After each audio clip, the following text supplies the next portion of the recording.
So I went on this patrol with Charlie Platoon into the city of Heat, and we left at like dark 30 in the morning, 2:30 in the morning, or somewhere around there. Maybe it was 4:30 in the morning, whatever. So there we were in the dark, walking within arm's reach of each other because we couldn't see for the life of us. And then all of a sudden you could tell we were walking downhill. Again, we're in our, our BDU pants and a blouse, and sometimes we'd have an insulating liner underneath that, and our boots. So I was carrying a butt bag, actually, that was it, with all the bandages and medical, an IV bag, IV needles, etc. in this big fanny pack, either behind me or in front of me. I typically would carry 4 bags, 1,000 cc's of saline or lactated ringers, they call it LR, for fluid replacement if I ever needed it. I would carry 1 and I'd distribute the other 3 to 3 other Marines, and they'd carry 1 bag apiece. And believe me, these guys were hardcore. They were carrying sometimes 90, 100-pound loads, which was just absolutely bizarre, seeing that they're only 5'6" and weigh 100 quarter to 140 pounds themselves. Smaller Hispanic guys from the Houston, Texas area. I was humbled just by watching these young kids and the amount of weight that they were hauling. They'd have resting heart rates of 46, where my resting heart rate, or a typical resting heart rate of an adult, 60 to 80. But these guys were in their 40s, and their heart just was so relaxed, and they were in such good shape that their heart didn't need to beat any more than that. So anyways, yeah, they were hardcore. I was bowing to them on more than one occasion. So here we are on the terrain starting to get a little more challenging, especially in pitch black. The ground just started getting wet, like we were crossing nearby a stream, or were we in a pond? You couldn't tell. I couldn't see in the distance. I couldn't see if there was where we were or what the terrain was like. And then all of a sudden there's mud, and then the mud started caking around the soles of your boot, and it wouldn't come off.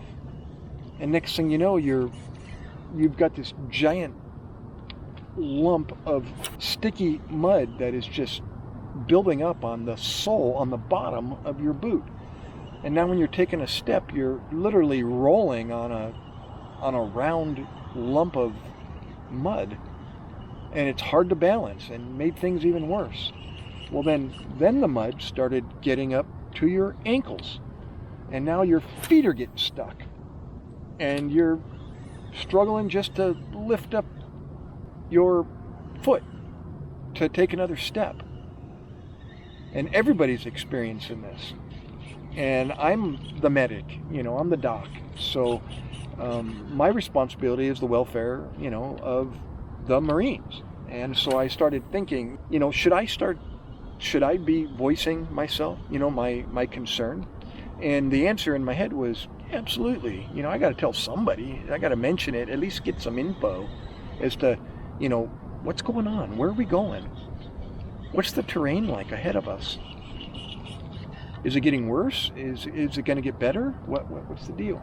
And I would tell the sergeant, hey, I'm gonna go up to the point and talk to the guy that's like leading all of us, because he's the one up in front with his night vision goggles, and he's got a map, and he must know where he's going, obviously, or at least supposed to know.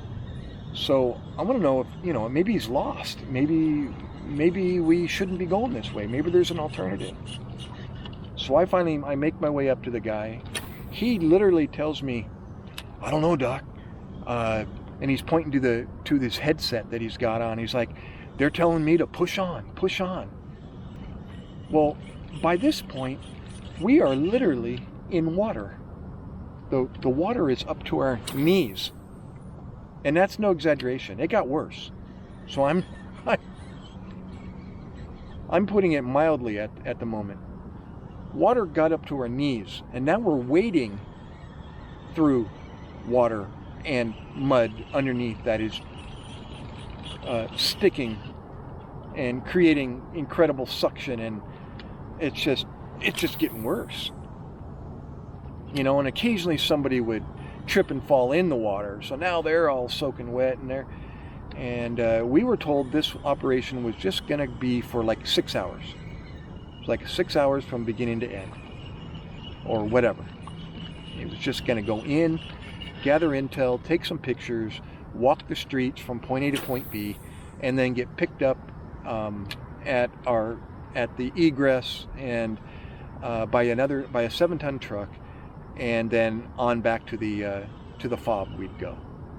So we didn't pack more than 2 MREs at the most, I think. It was like a day's worth of stuff. And one pair of clothing. So yeah, if they got wet, and in that type of weather at 4:30 in the morning, they'd become a popsicle real quick. The situation didn't get better. The knee-deep water turned into mid-thigh deep. You're almost up to your waist now in this water. And I thought, what in the world are we doing walking through a lake, a pond? Why are we out in the middle of this water? This is hopeless. If we were to start taking, incoming fire from anywhere, how in the world would you be able to seek cover? Or what are we doing out here in the middle of the water? And I thought, you know what, this has got to stop. Well, right around that time, soon thereafter, we come to a halt, and it's like nobody's moving. And now we got all these people. Oh, and the water did get a little shallower. It went back to about knee-deep water. And everyone stopped, and we're all standing in a line. Wait, there's a fish right there. There's a fish right there being chased. Something's being chased.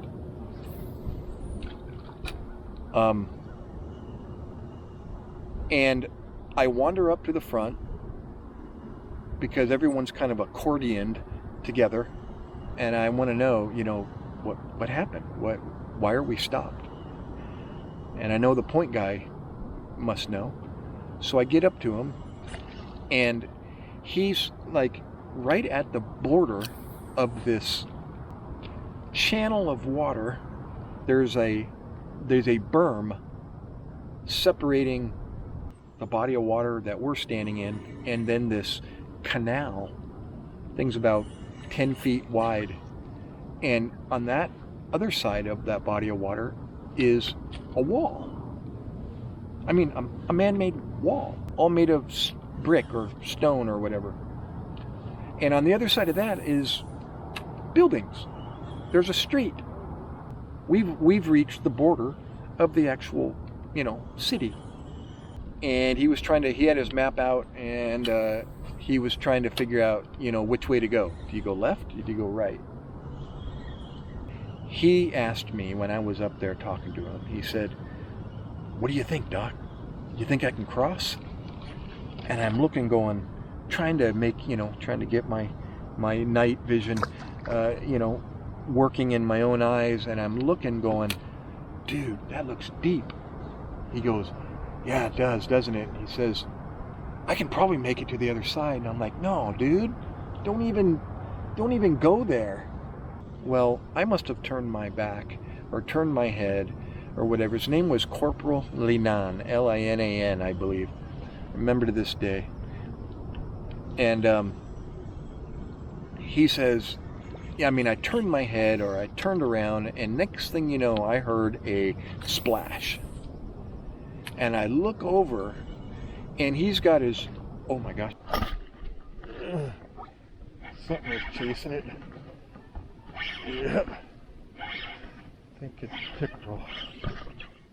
Oh my gosh. It's pretty giant, whatever it is. Oh, oh my gosh, it's taking off. It's a pickerel. It's a giant pickerel. It's one of those big pickerel. Oh my gosh. Holy moly. Fatty, a heavy.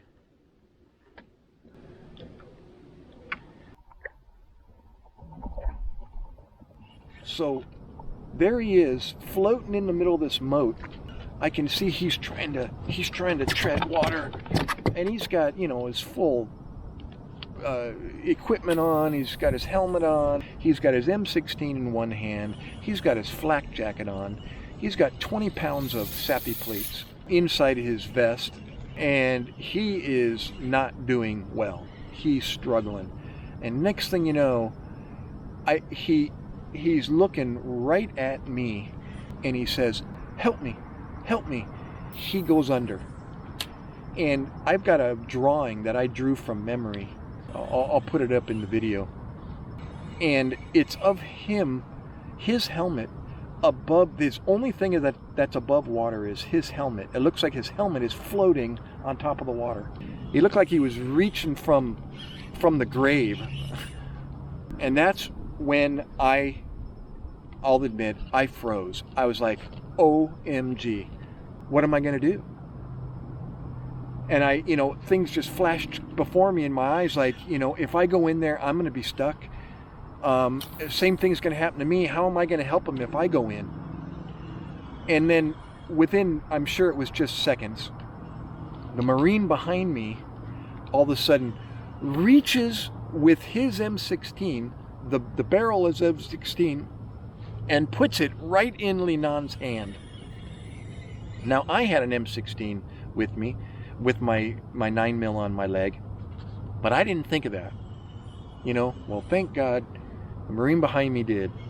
Linan pulls on it, his head emerges, he's spitting and gasping, and next thing you know, I grab the Marine that has the M16 in his hand, and then somebody grabs me from behind, and somebody grabs them, and we had this whole line of Marines pulling Linan to the surface and out of this moat. Oh my gosh. Well, Linan ends up okay. He's coughing and spitting, and I'm attending to him, and he seems to be fine. He's breathing, and he's awake, and just that whole adrenaline rush of activity. And then now he is, like I mentioned before, he is soaked. I mean, helmet to boots, full of water. We get him squeezed or drained out the best we can. Nobody has a set of extra clothes. I got probably mid-30, high 30 degree weather, and crazy. So that's when the discovery was made that we needed to go to the right. We got Linan all squared away and got him back walking, and he's good to go, but he's freezing balls. And we eventually get to this entry point, sure enough, that they had located on the map the night before. I did get separated from Linan. At least, I wasn't able to be at his side any longer. He was good to go. He was able to operate and do his job. But then once we egressed out of the city, and we ended up in the back of a 7-ton truck, back in each other's laps, sitting on the floor, and we're driving back, word got to me that Linan was having some difficulties, and he was in a different truck behind me, I believe. And so there I found him sitting in the back of a 7-ton truck with frost, literal ice, coating his blouse on his arms, on his chest. I think it was on his eyebrows, and he was shivering beyond shivering. His lips were blue, fingertips were blue. He was grasping his M16 with his wrists because he could no longer function his hands.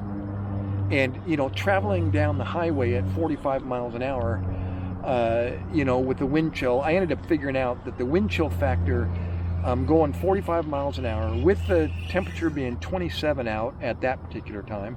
Somebody can look online. They've got a chart that you can figure out what the wind chill is.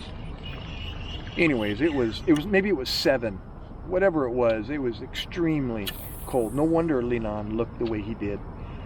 And he was hurting. He wasn't even able to hardly speak to me. So I realized, you know, I had an emergency. I needed to get him into a warm environment and bundle him up the best I could. So I told the guys, let's get him up front into the cab. I said, you guys got heat up there? And they're like, absolutely. And so I said, well, boom, that's where he needs to be. He needs to be up in the cab. And they actually have like a corrugated tube, like a dryer vent tubing, you know, 4-inch diameter tubing. That was the heater tubing for the 7-ton. And they took that tubing and literally just put it up against him, right up in his groin, and cranked the heater for him. And so he spent the rest of the road trip back to the FOB, up there in the cab, and stayed nice and toasty. Hey guys, I hope you enjoyed that one story of many that I have from my EMS career, as well as my one tour to Iraq back in 2004-2005. As you saw in the video, I posted a link to my blog, illusiondweller.blogspot.com, where you can read a more complete version of that story that I had in the video, as well as a link in my Facebook and my Instagram, where you can follow me there as well. I'll be posting a video every week, so I'll see you there, guys, as you were.